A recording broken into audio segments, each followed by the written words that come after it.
So 1032, we are starting to read again. We're at page 27 in this book. We got a while to go. But this is day 5 of reading every single day, right? Day 5. Yeah, I think we're on day 5. It's either that or 4.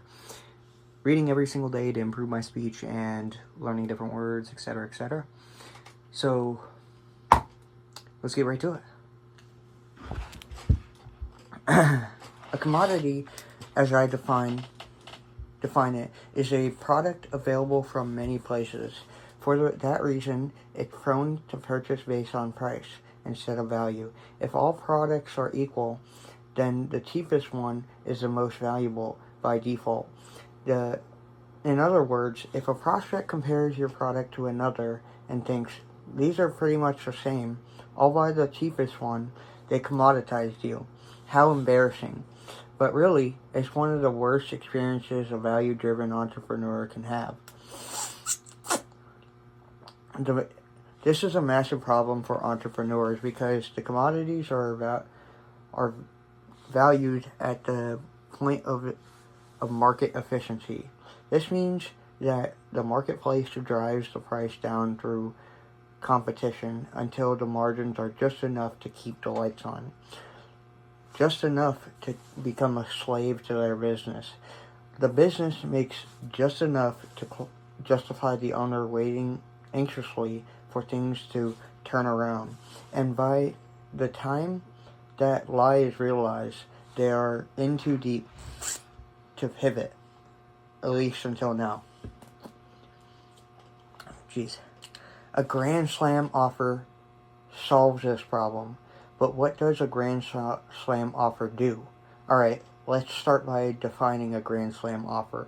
It's an offer you present to the marketplace that cannot be compared to any other product or service available, combining an attractive promotion, an unmatchable value proposition, a premium price, and an unbeatable guarantee with a money model payment term. That allows you to get paid to get new customers, forever removing the cash constraint on business growth. In other words, it allows you to sell in category of one, or to apply another great phrase, to sell in a vacuum. The resulting purchasing decision for the prospect is now between your product and nothing. So you can sell at whatever price you want to get the prospect to perceive, not in comparison to anything else. As a result, it gets you more customers at higher ticket prices for less money. If you like fancy marketing terms, it breaks down like this. 1. Increased response rates. Think clicks. 2. Increased conversions. Think sales. 3. A premium prices. Think charging a lot of money. Having a Grand Slam offer increases your response rate to advertisements, aka more people will click or take action on an advertisement they see constraining a Grand Slam offer. If you pay the same amount for eyeballs, if you pay the same amount for eyeballs, but 1, that more people respond, 2, more of those people buy, and 3, they buy for higher prices, your business grows. I've struck gold on my share of offers, not because I've got some superpower, but because I've just done this a lot of times and failed at it even more. I sorted through the crap that chronically fails and pocketed all the stuff that's reproducibly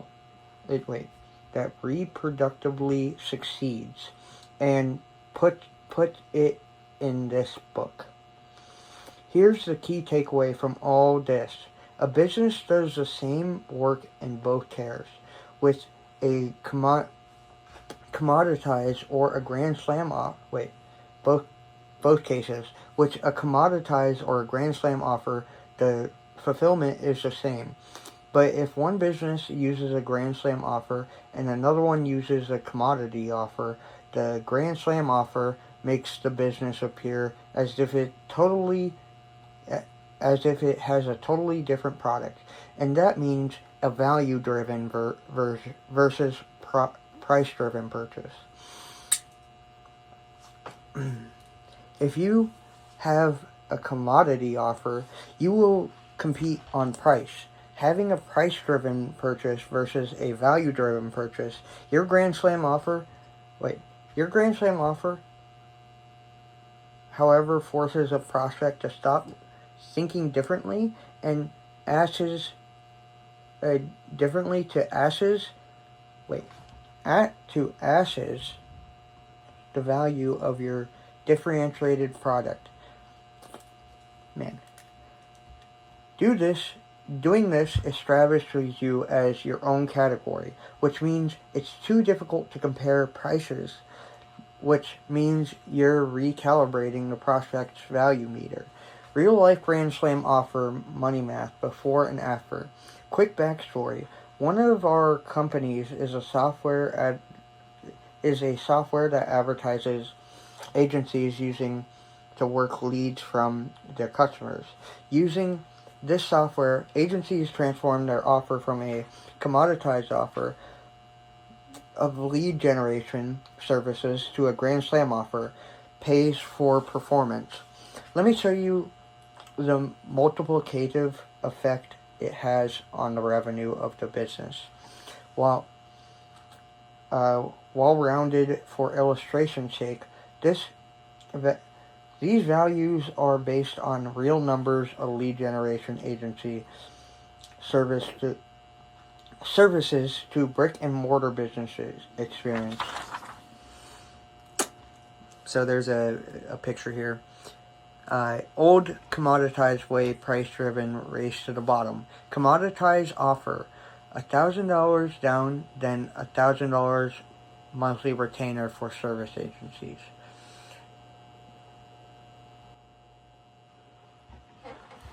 How much time have we been going? We've been going for 7 minutes. Alright. Breakdown. At 0.5 to 1 return on advertising spend, you lose money getting customers, but in the 30 days, those 5 customers will pay another $1,000 each, bringing you to $10K in total and breaking even. The next month, the $5,000 that comes in would be your first profitable month, and each month therefore would be profitable, assuming they all stay. This is an experience of a commoditized service, normal agency work. There are millions of them, and they all look the same. Commoditized businesses and offers have a harder time getting responses from ads because all their marketing looks the same to everyone else. Note, it all looks the same because they're all making the same offer. You pay us to work, we do the work. Maybe you get the results from our work, maybe you don't. It's reasonable, but it's easy to duplicate, and in quotes, and subject to commoditize, end quote. This commoditization creates a price-driven purchase. You are forced to price competitively to get clients and to stay that way to keep them. If the client sees a cheaper version of the same thing, then the value discrepancy will cause them to swap providers. This is a dilemma. Losing this client, the rest of your clients, and potential clients, or staying, quote, competitive, your margins become so thin they vanish. Furthermore, it is harder to get prospects to say yes and keep them to saying yes, unless you are hyper-vigilant about clients commoditizing your business by staying competitive. And that's a problem with the old commoditization way. They are able to compare.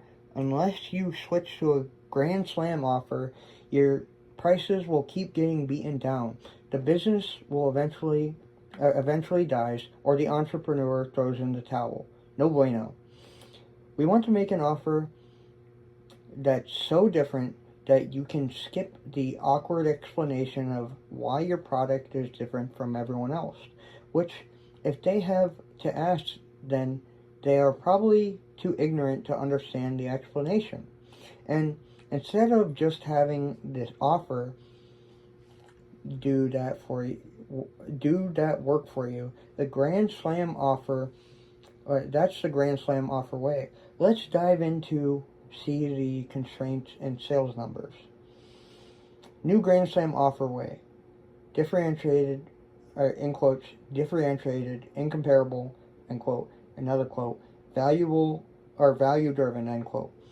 Grand Slam offer. Pay one time. No reoccurring fee, no retainer, just covered ad spend. I'll generate leads and you work your leads for you. And you pay me if people show up. And I'll guarantee you get 20 people in your first month. Or you get your next month free.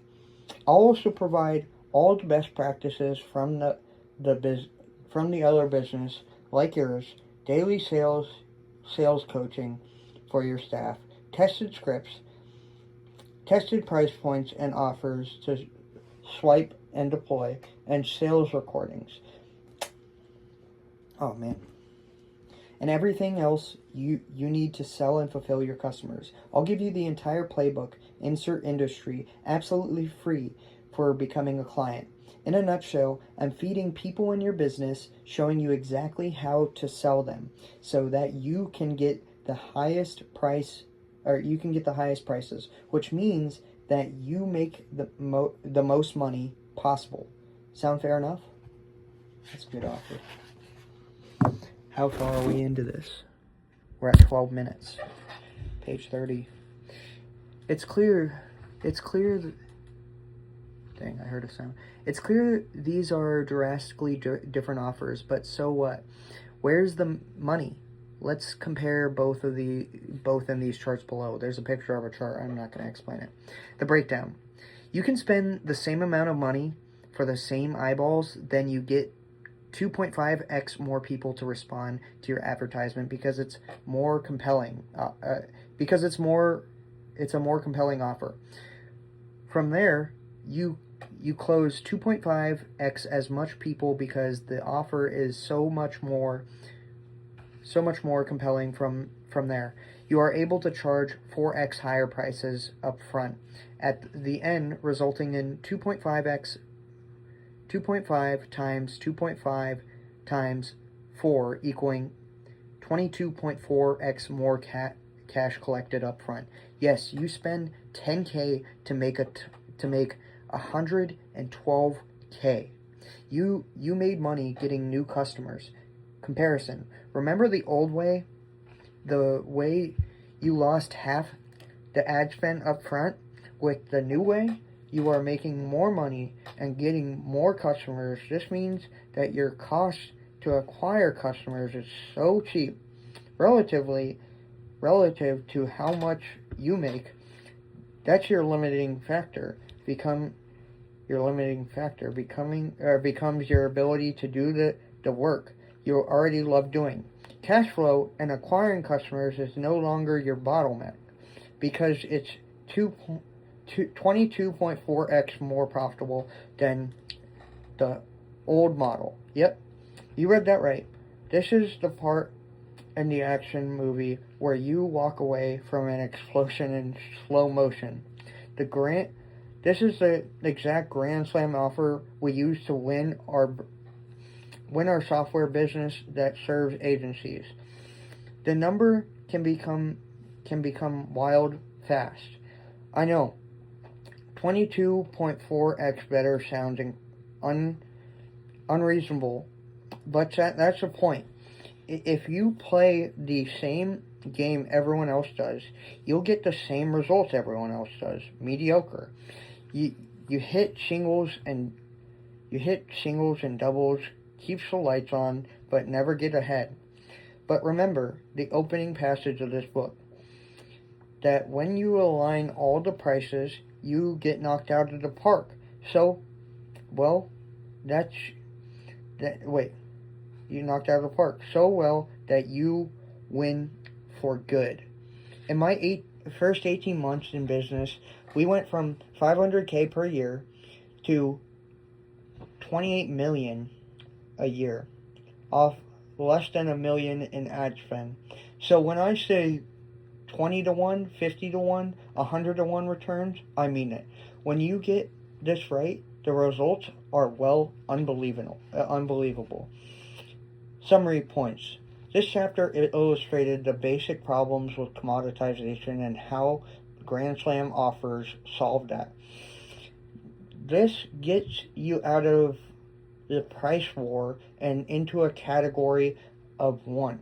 The next chapter will focus on finding the correct market to apply our price strategies to. It's one of the most important things to get right. A Grand Slam offer given to the wrong audience will fall on deaf ears. We want to avoid that at all costs.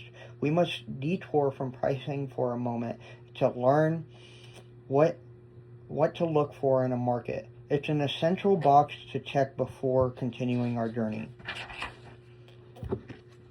And that is it. That has been day 5 of reading in front of the camera until I can become better at speaking and better at reading, I guess, in front of a camera, in front of people.